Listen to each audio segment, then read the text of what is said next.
नमस्कार दोस्तों, मैं राजकुमार मौर्य प्रखर इंडिया यूट्यूब मंच पे आपका स्वागत है। यूपी की 9 विधानसभा सीटों पर उपचुनाव हो रहा है। इस उपचुनाव को लेकर समाजवादी पार्टी से बहुत बड़ी खबर आ चुकी है।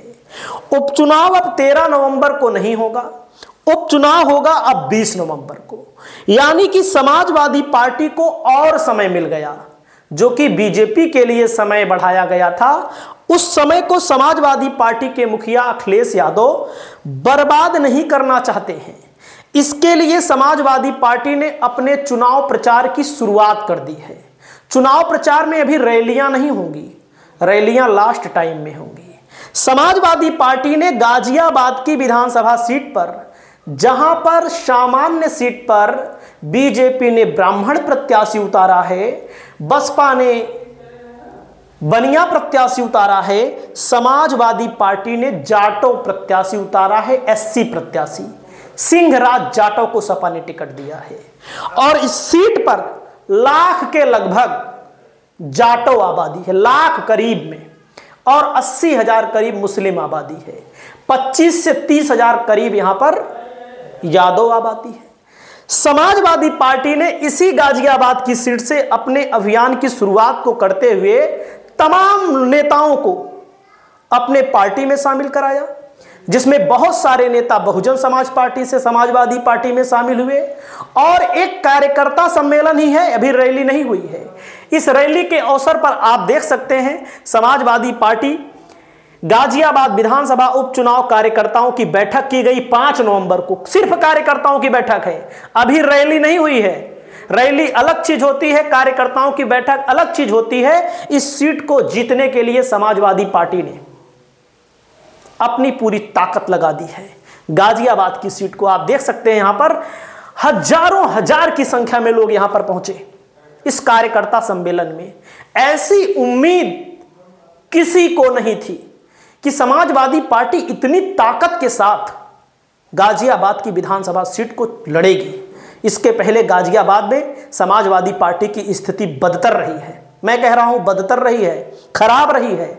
लेकिन एससी प्रत्याशी देने से, कांग्रेस के समर्थन से समाजवादी पार्टी ने 2024 में जो चुनाव जीता है 37 सीटों पर, कांग्रेस ने 6 सीटों पर और आजाद समाज पार्टी ने 1 सीटों पर, इन सब का एक सम्मिश्रण आपको यहां पर देखने को मिलेगा। आप देख सकते हैं आपके सामने हजारों हजार की संख्या में लोग यहां पहुंचे। बहुत सारे लोगों ने समाजवादी पार्टी को ज्वाइन भी किया। उसमें कुछ भाजपा के भी नेता थे, कुछ बसपा के भी नेता थे, ये अलग विषय है। लेकिन अखिलेश यादव जी ने गाजियाबाद सीट को लेकर क्या कहा, बहुत सारी चीजों को लेकर। डीजीपी ये जो 2 साल का नियम बना है, ये साबित कर रहा है, लेकिन लखनऊ दिल्ली में सब कुछ ठीक नहीं है। और इस प्रदेश में जो डीजीपी दिए, जो नई परंपरा शुरू की कार्यवाहक की, आप देख लीजिए 50 पायदान हैं। वो अधिकारी कितने निराश हैं, कितना मनी मन दुखी है कि उन्हें मौका नहीं मिला काम करने का। कितने आईपीएस होंगे जिन्हें मौका नहीं मिला, और अपने खासम खास और अपने पक्के को बैठाने के लिए, इसलिए कि जिससे कि बेईमानी की जा सके, जिससे अन्याय किया जा सके, जिससे कानून की धज्जियां उड़ाई जा सकें। इसलिए सरकार अपना ऐसा फैसला कराना चाहती है, नियम बनाना चाहती है कि उन्हीं के कोई ना कोई बैठ जाए, जिनको खुद का अपना भविष्य नहीं पता है कि 2 साल चलेंगे कि नहीं चलेंगे, वो 2 साल के नियम बना रहे हैं। देख सकते हैं यहां पर जीडीपी को लेकर के इन्होंने बोला, उसके बाद डीजीपी को लेकर बोला, और उसके बाद मैं आपको सुनाने वाला हूं। और भी सुनिएगा अखिलेश यादव जी ने क्या बोला है चुनाव के बारे में। उपचुनाव जनता पार्टी हार रही है, उसी की वजह से चुनाव टाल रही है। मैदान में आपने देखा होगा पहलवानों को, रिंग से बाहर कौन सा पहलवान भागता है? कौन सा पहलवान रिंग से बाहर भागता है बार बार? जो हारता है।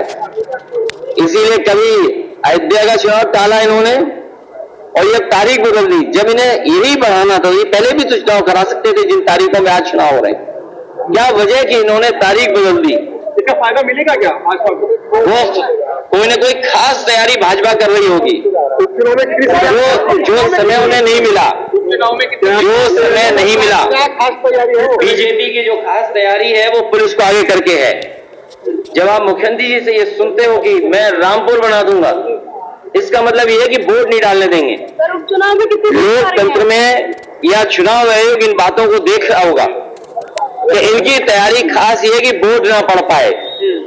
बूथ चिन्हित कर रहे होंगे ये लोग, बूथ चिन्हित कर रहे होंगे कि बूथ पर फोर्स लगा दो कि वोट निकले नहीं, जबकि फोर्स और एडमिनिस्ट्रेशन की जिम्मेदारी ये बनती है कि ज्यादा से ज्यादा वोट आए। ये केवल वोट रोकने की रणनीति बनाएंगे, इसीलिए इन्होंने हफ्ता बढ़ाया। और इन्हें पता था त्योहार पे जो लोग आए हैं दूर से छोड़ करके, वो सब इन्हें चुनाव हरा देते। देख सकते हैं दोस्तों, ये जो 2 साल का नियम पहले भी बता रहा था कि त्योहार का बहुत बड़ा असर होगा। त्योहार का असर इसलिए कि बहुत सारे लोग छठ मनाने के लिए, दीपावली मनाने के लिए अभी गांव आए हुए हैं, और कुछ दिन और बढ़ा दिया जाए, इसका प्रभाव पड़ता, 100% पड़ता। बाकी आगे क्या हो रहा है मैं आगे भी यहाँ पर सुनाने वाला हूँ। आपकी जो भी राय हो, आप अपनी राय को दीजिएगा। चुनाव गाजियाबाद को लेकर अखिलेश यादव ने क्या कहा? शुरुआत है, और मैं तो देखिए गाजियाबाद शुरुआत है, और मैं तो चाहता हूं कि दिल्ली से बेहतर गाजियाबाद बने। इसका प्रयास हम लोगों ने किया अपनी सरकार में। तमाम वो इंफ्रास्ट्रक्चर के प्रोजेक्ट जो बहुत जरूरी थे गाजियाबाद के लिए, वो नेताजी ने या पुराने जो आप देखोगे इंफ्रास्ट्रक्चर काम, वो कांग्रेस के जमाने के देखेंगे। इनका तो कोई काम दिखता ही नहीं है। इनका काम केवल ये कि विनाश कर दो। इनका काम है काम को रोक दो, तोड़ दो, और उसका परिणाम यह है कि आपका साथी भी, मैं नहीं जानता कि वो साथी कितना करीब आपका लोग हुआ, लेकिन पत्रकारों को जिस तरीके से अपमानित होना पड़ रहा है, आप कल्पना नहीं कर सकते। जेल तो भेजा ही भेजा है, और मैं कहता हूं अगर आप सच दिखाने लगोगे तो आप में से भी कुछ लोग जेल चले जाएंगे।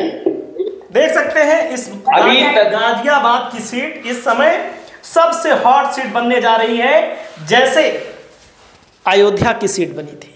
आगे इन्होंने क्या बोला है सुनिएगा। तो उत्तर प्रदेश सरकार को मिली अभी तक के कार्यकाल जो देखेंगे आप, सबसे ज्यादा हाई कोर्ट, सुप्रीम कोर्ट की फटकार अगर किसी को मिली है तो उत्तर प्रदेश सरकार को मिली।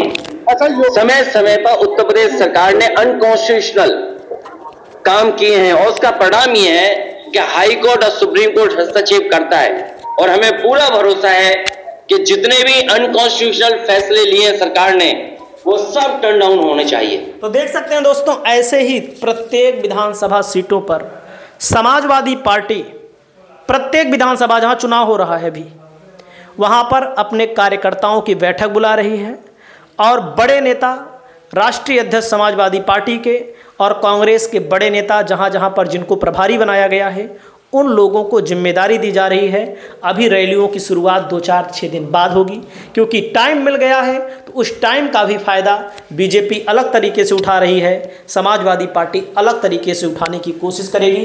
बाकी आपकी जो भी राय हो, आप अपनी राय को प्रकट करिए। नमस्कार।